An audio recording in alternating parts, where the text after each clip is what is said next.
Welcome to English Conversation Cafe. Learn English through natural conversations. Good morning, Maximilian. I require your assistance with a document of significant importance. I'm sorry. What? I am experiencing difficulty locating the appropriate file. Could you direct me to its whereabouts? Haley, what is happening right now? I'm practicing my office English. I spent like an hour on it last night. Where did you find this? A legal dictionary from 1987? I used a very professional website, thank you. You sound like a robot filing a noise complaint. Okay, fine. How do real people actually talk at the office? That is exactly what today's episode is about. Of course it is. Welcome to English Conversation Cafe. I'm Max. And I'm Haley, and apparently my office English sounds like a Victorian courtroom. By the end of today, you're going to know exactly how real people talk at work. The everyday phrases, the small talk, the meeting language. The stuff nobody teaches you, but everyone expects you to just know. Exactly. So if you're new here, make sure to subscribe and give this a like. It really helps the cafe reach more learners. And stay with us, because later we have a role play that gets a little out of hand. A little. A little. Okay, so I want to kick things off with a story. Something that actually happened to someone I know. Ooh, tell me. So this friend of mine moved to the US. Super smart. His English was genuinely good. But his very first week at a new office job, he completely froze in a team meeting. Like panic froze? Yes, and it wasn't because he didn't know English. It was because his manager looked at him and said, "Hey, can you loop me in on that project?" And he just stared. Oh no. He knew every single word. Loop, me, in. But together, nothing. That is so real. Because you think you're ready, and then one phrase throws you completely off. And the worst part? He was too nervous to ask what it meant.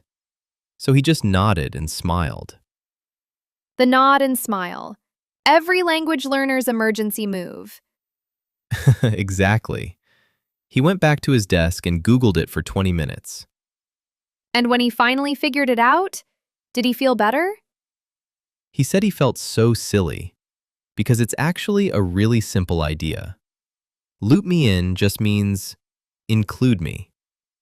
Right. And once you know it, it makes perfect sense. But the first time you hear it, in a meeting, on your first week, when you're already nervous? It can really knock you off balance. Exactly. And this is what office English is. It sounds like regular English, but it has its own layer, its own little vocabulary. And the funny thing is, native speakers use these phrases all day without even thinking. They've heard them hundreds of times. They're completely automatic. But for someone learning English, even someone at a high level, it can feel like everyone suddenly switched to a different language. One phrase you don't know, then another, and suddenly you feel like you're falling behind.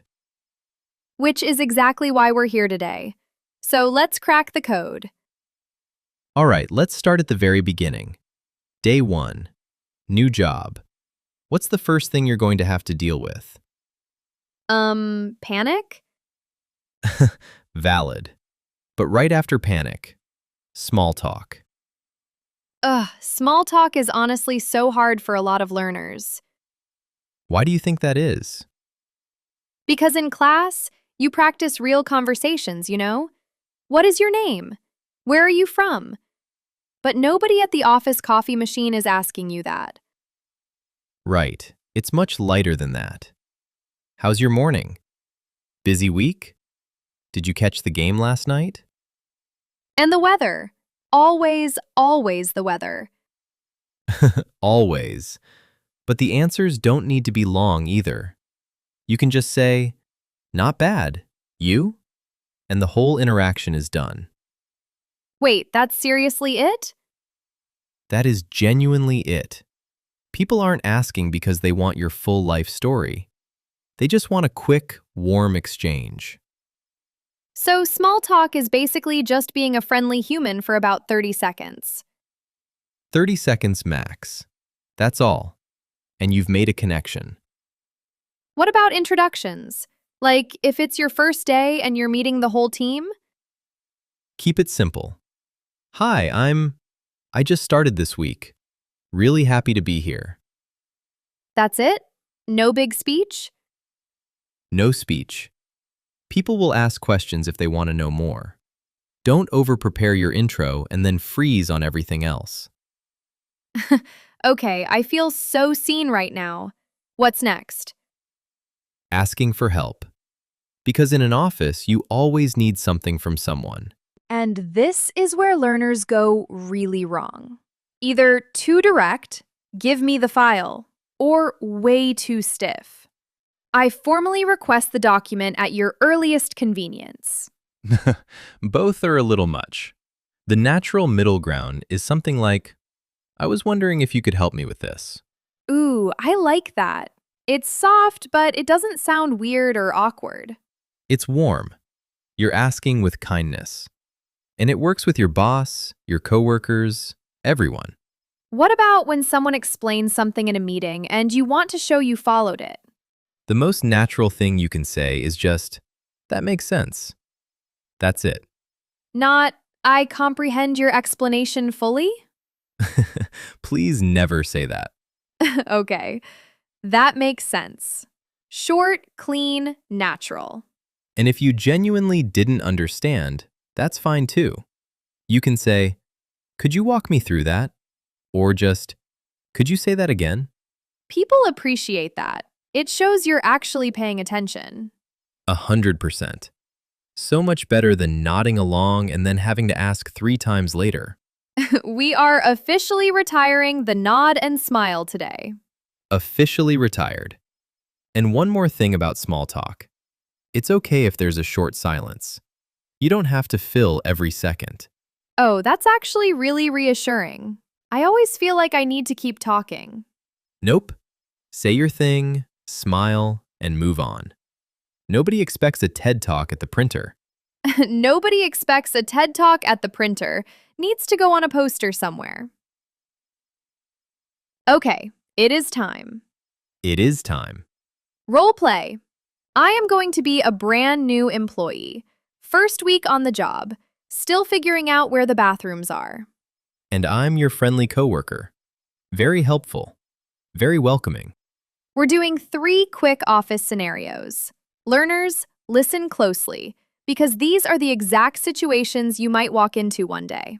Let's go. Hi, I'm Haley. I just started Monday. Hey, welcome to the team. I'm Max. Really good to have you here. Oh, thank you. I was wondering if you could show me where the coffee is.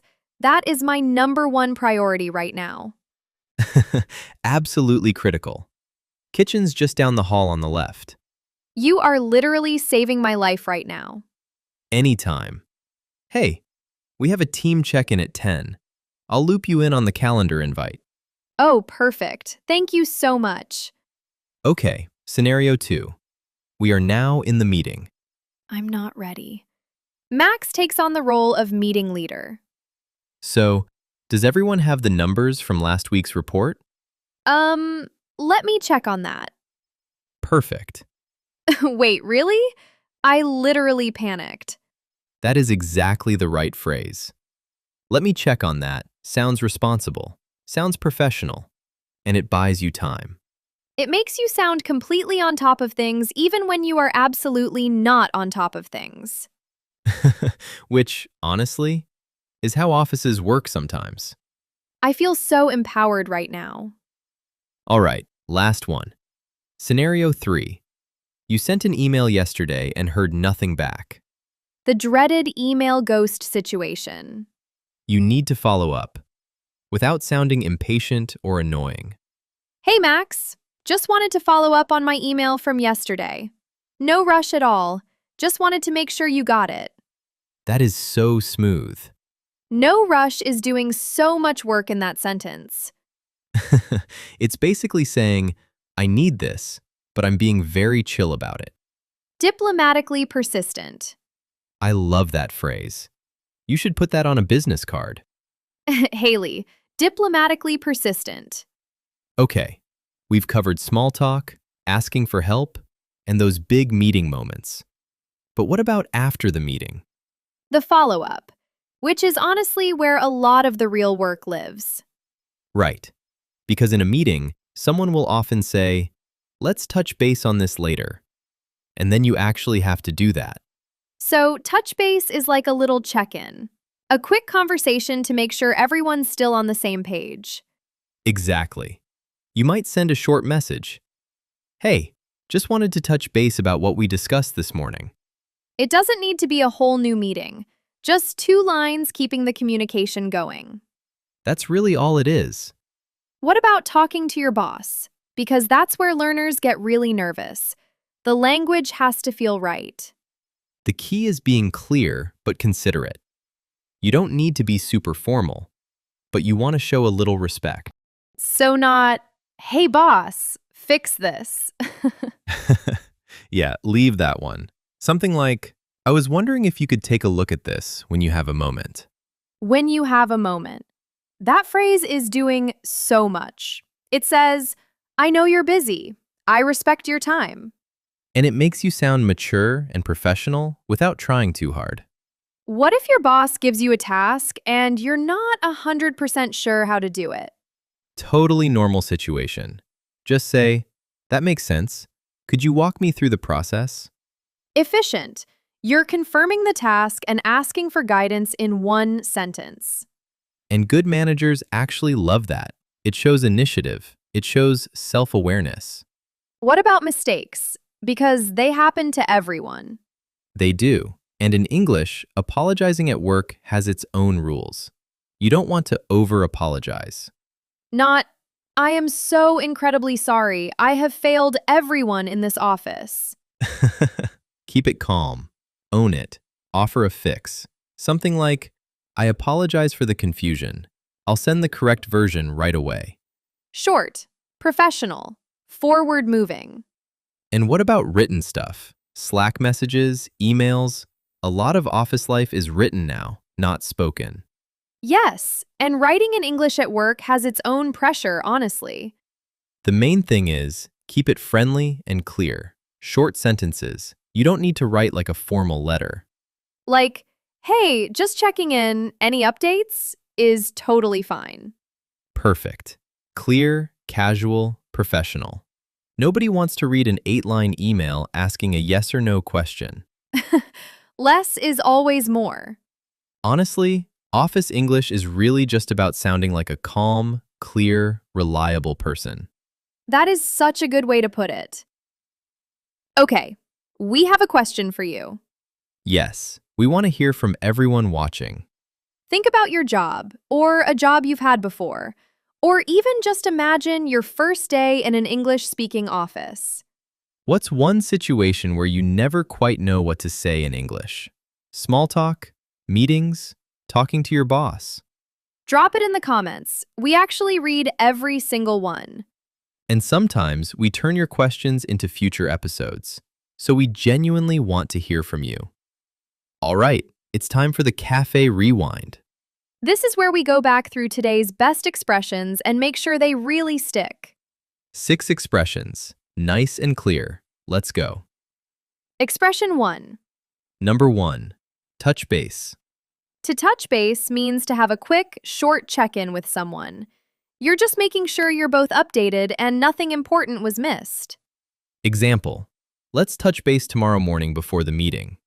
Now you try. Say it out loud. Let's touch base tomorrow. Expression 2, Number 2. Loop me in. loop me in means include me. Add me to the email thread, tell me what's happening. Don't leave me out of the plan. Example. If anything changes with the schedule, please loop me in. Your turn. Please loop me in. Expression 3. Number 3, Follow up. To follow up means to take action after something or to check back with someone. You send the email, then you follow up. Example. I'll follow up with you after the meeting. Say it. I'll follow up with you soon. Expression 4.